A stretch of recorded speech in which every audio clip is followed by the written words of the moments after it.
Bem-vindos à minha sala. Eu sou o Millier e nós vamos conversar hoje a respeito do filme Rogue One, a franquia que se reinventa.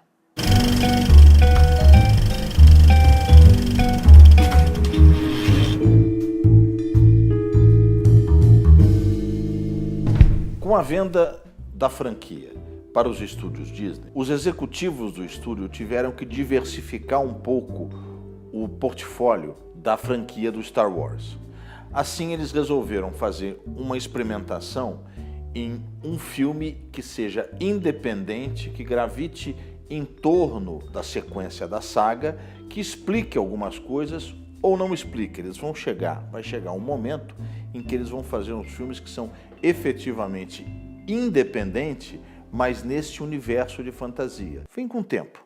Eles estão experimentando ainda. É conhecida a origem dessa franquia, baseada num filme do Akira Kurosawa chamado A Fortaleza Oculta, e alguns elementos do John Ford, de westerns do John Ford, que é uma luta contra o autoritarismo, principalmente nos dois robôs, que são... Isso aí é conhecido, acho que praticamente de todo mundo. Nesse filme, a mecânica muda um pouco.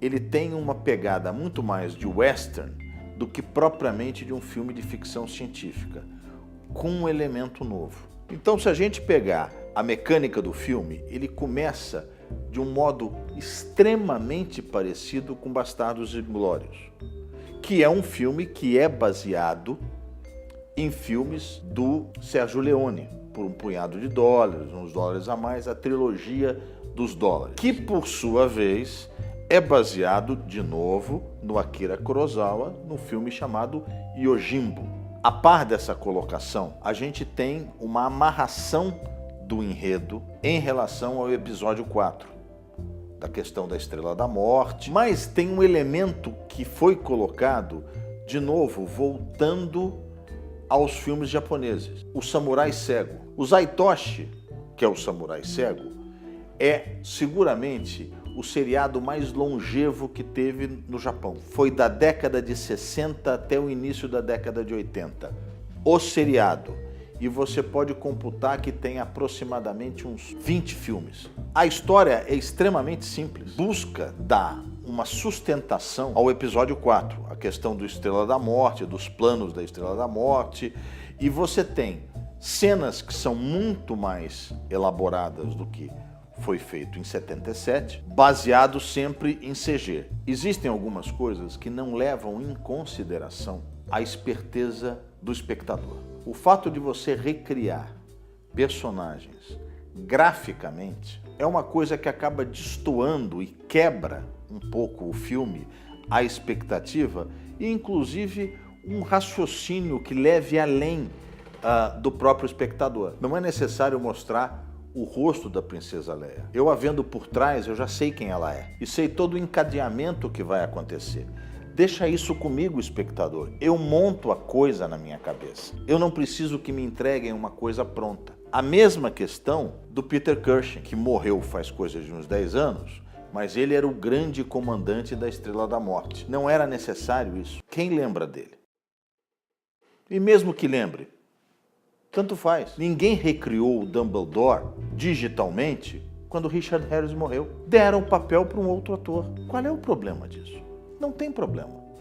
O que existe, basicamente, é uma sacralização de determinadas coisas. É necessário que se entenda que essa saga, essa franquia, ela é uma coisa viva. Ela não pode ficar presa a preciosismos passadistas, ainda que sejam dos fãs. A liberdade que você tem que ter para recriar uma história, que no caso do Rogue One você está recriando uma história que não foi contada, tem que ser grande. A franquia ela só vai conseguir ser reinventada quando ela tiver essa liberdade, inclusive em relação aos fãs, aos seguidores habituais do que vem a ser essa saga. Caso contrário, ela acaba se perdendo. É um filme que é extrema, não falo para o pessoal que é fã, porque esses são espectadores assíduos. Eu falo para as pessoas, como eu, que acha curioso ver o que se está fazendo num filme a partir de um filme que foi um marco na história do cinema. Nada estava esperando, em 1977, a Nova Esperança. Ninguém estava preparado para ver aquilo. E pegou todo mundo de surpresa e começou uma época que a gente chama da banana split na ficção científica, que depois foi se adequando, foi amadurecendo.